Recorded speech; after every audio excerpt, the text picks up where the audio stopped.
എന്തിനാ മോളെ പേടിക്കുന്നത്? ഞങ്ങളൊക്കെ ഇല്ല ഇവിടെ.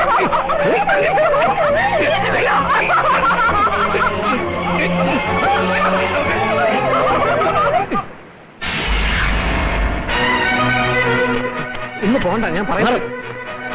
അമർനാഥ്,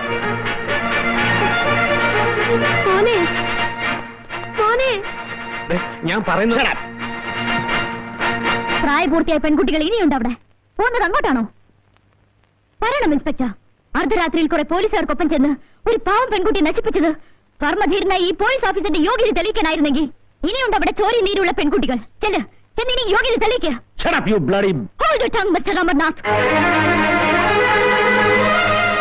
നിങ്ങൾ മൂലം നഷ്ടപ്പെട്ട ആ പെണ്ണിന്റെ മാനം തിരിച്ചു കൊടുക്കാൻ ഈ ഗർജന കൊണ്ടാകില്ല മിസ്റ്റർ.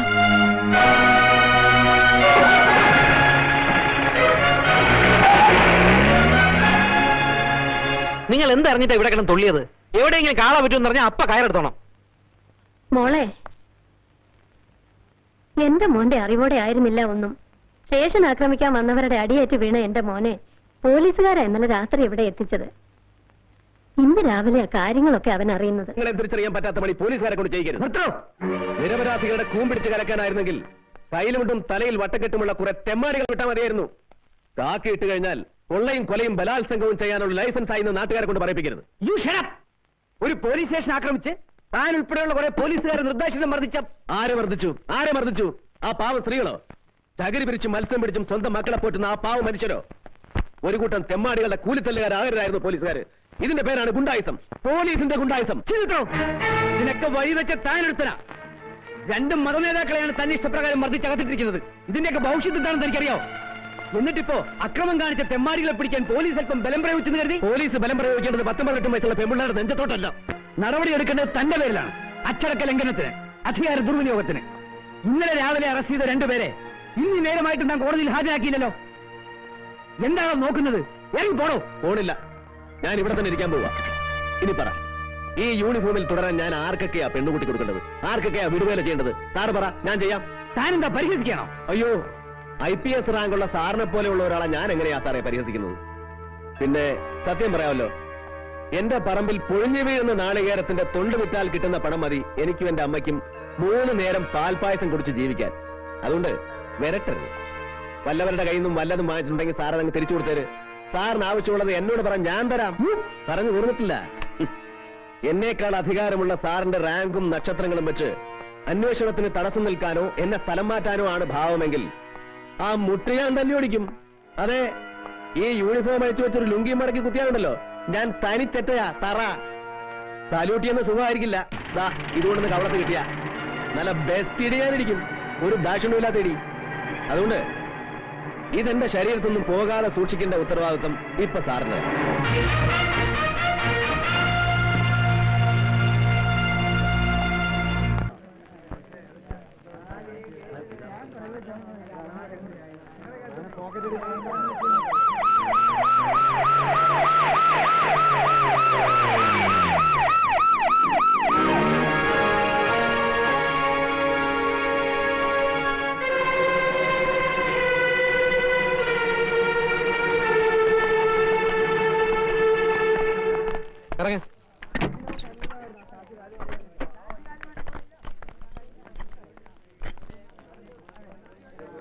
ആ, താൻ ഇവരെ കോടതിയിൽ ഹാജരാക്കാൻ കൊണ്ടുവന്നതായിരിക്കും അല്ലേ? ആ FIR അവിടെ.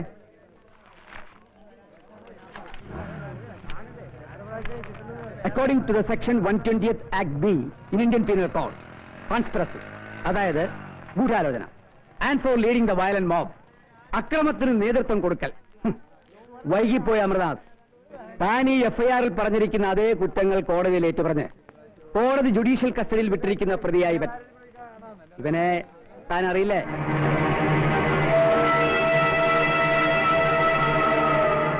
ഞാൻ ആരുടെയും കയ്യിൽ നിന്നൊന്നും വാങ്ങിയത് കൊണ്ട് പറയല്ല.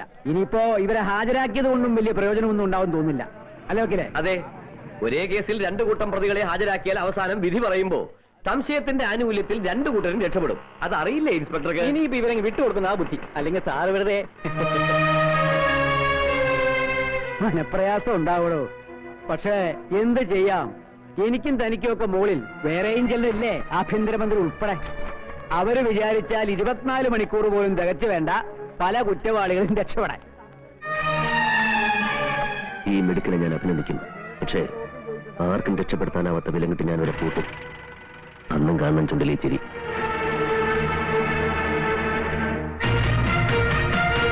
വിടാറെ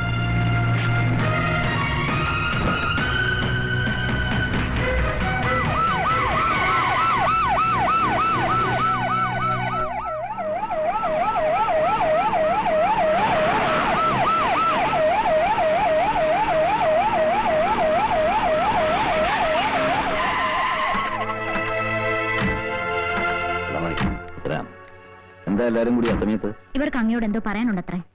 എന്താ? കടപ്പുറത്തുണ്ടായ കലാപത്തിൽ പലതും നഷ്ടപ്പെട്ടവരാണിവർ. ആ കേസിൽ അറസ്റ്റ് ചെയ്ത മത നേതാക്കളെ വിട്ടുകൊടുക്കാൻ ഉത്തരവിട്ടതും വിടുവിച്ചതും സത്യമാണോന്ന് ഞങ്ങളുടെയൊക്കെ വിശ്വാസം അവർക്കതിൽ പങ്കുണ്ടെന്ന് തന്നെയാ. എന്നിട്ടും സാർ, നിങ്ങളെക്കുറിച്ച് ഞങ്ങൾക്കൊരു മതിപ്പൊക്കെ ഉണ്ടായിരുന്നു. അത് നിങ്ങൾ തകർത്ത് കളഞ്ഞു എന്ന് പറഞ്ഞപ്പോ നെഞ്ചു പൊട്ടിപ്പോയി മിനിസ്റ്ററെ. അശ്വതി വരൂ, നമുക്ക് അകത്തിരുന്ന് സംസാരിക്കാം. എനിക്ക് മാത്രമായിട്ട് ഒന്നും പറയാനില്ല. എന്തെങ്കിലും പറയാനുണ്ടെങ്കിൽ അത് പരസ്യമായിട്ട് പറഞ്ഞാൽ മതി. അങ്ങനെ പരസ്യമായിട്ട് പറയാൻ എനിക്കൊന്നും ഇല്ലെങ്കിലോ? ഞാൻ എന്താ വിചാരിച്ചത്? നിങ്ങൾക്കൊക്കെ ഞാൻ തന്ന സ്വാതന്ത്ര്യം സമയവും സന്ദർഭവും നോക്കാതെ ഇവിടെ കടന്നു വരാനും എന്തും ചെയ്യാനുള്ള ലൈസൻസ് ആണെന്നോ? സത്യത്തിന്റെ ഭാഗത്താണ് അങ്ങ് നിൽക്കുന്നതെങ്കിൽ എന്തിനു പേടിക്കണം? ആരെ പേടിക്കണം? No more arguments please.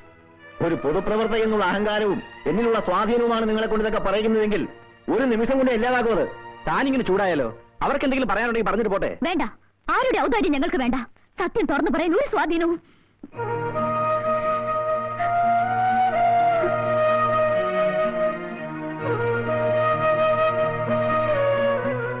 ഇതാണ് നിങ്ങളുടെയൊക്കെ രാഷ്ട്രീയവും സത്യസന്ധതയുമെങ്കിൽ എല്ലാം മറന്ന് ഞാൻ ഇവരുടെ കൂടെ നിൽക്കും. പൊതുരംഗത്ത് ഇറങ്ങിയപ്പോൾ അങ്ങ് കൊടുത്ത വാക്ക് പാലിച്ചില്ലെങ്കിലും ഞാൻ കൊടുത്ത വാക്ക് എനിക്ക് പാലിക്കണം.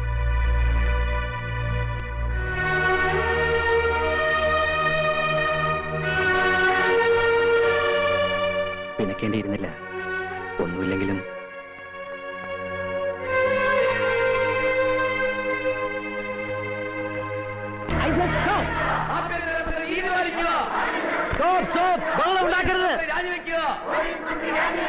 ആഭ്യന്തരമന്ത്രിയോട് വ്യക്തിപരമായ എന്തെങ്കിലും വൈരാഗ്യമുണ്ടെങ്കിൽ അത് തീർക്കേണ്ടത് റോഡിലല്ല. സർ, ഇതെന്റെ വ്യക്തിപരമായ കാര്യമല്ല. GK കൃഷ്ണനെയും ഖാദർ സാഹിബിനെയും മോചിപ്പിക്കാൻ സാറും മന്ത്രിയും ചേർന്ന് നടത്തിയ കള്ളക്കളിയോടുള്ള സമൂഹത്തിന്റെ പ്രതിഷേധമാണ്. അവർ കുറ്റക്കാരാണെന്ന് പറയാൻ തന്റെ കയ്യിൽ എന്താണ് തെളിവ്? മര്യാദയ്ക്ക് ഇവിടെ വെച്ച് അവസാനിപ്പിച്ച് എല്ലാവരും പിരിഞ്ഞു പോകുന്നതാണ് നല്ലത്.